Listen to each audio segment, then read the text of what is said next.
You are watching the Toss Today show, and today I am here with Jeff Cohn with the Trpa. Thank you for joining us today, Jeff. You're very welcome. Thanks for having me. Yeah, so I know 4th of July is coming up. It's right around the corner, and that means lots of crowds are going to be coming into the lake. Could you tell me what are some tips or pointers to give people to help protect our lake? So a really great time of year to talk about the work of the Destination Stewardship Council. This is a new partnership that started a couple of years ago on sustainable recreation and tourism. TRPA is one of like 17, 18 organizations that are all behind it. It's the first time that these groups have been working together. It's very helpful because they do have methods, ways, pledges, things like that that people can do and take to come up and when they visit Lake Tahoe, when they're just a local going to a trailhead, going to a beach, really reducing their impact and trying to make sure that Lake Tahoe is still clean and pristine, for everybody who comes after.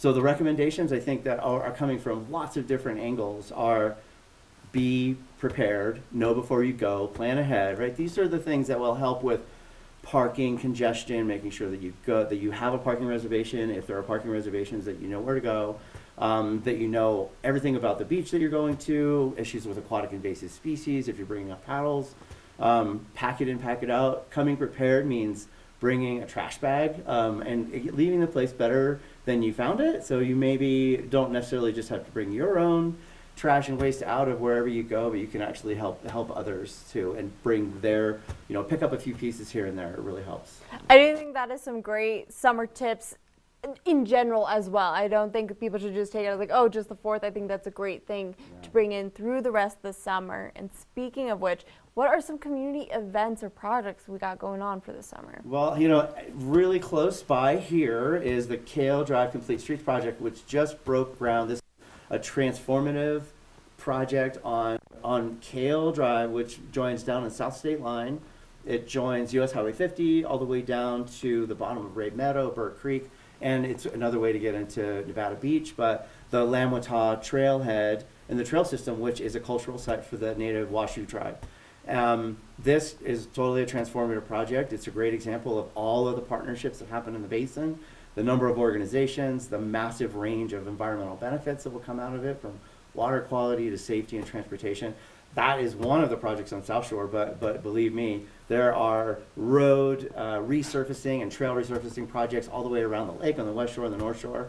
The Meeks Meadow Restoration Project is kicking off, and there is a pilot microtransit shuttle for Emerald Bay that is being launched this summer with a lot of help from private partners like the Tahoe Fund and the League to Save Lake Tahoe.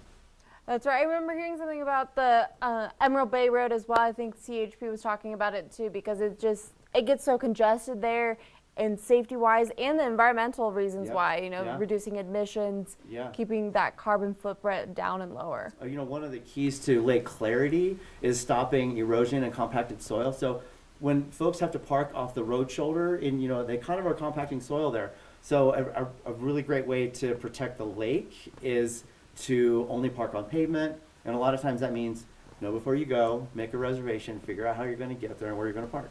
It really is like a trickle-down effect, just like how the water's trickling down into the lake. Yeah. You want to start up higher where you can, because it's just going to keep going down instead of trying to work from the bottom up.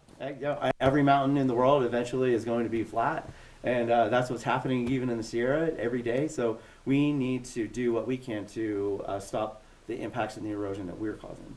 Perfect. Thank you so much, Jeff. You're welcome. That was Jeff Cohn with the TRPA.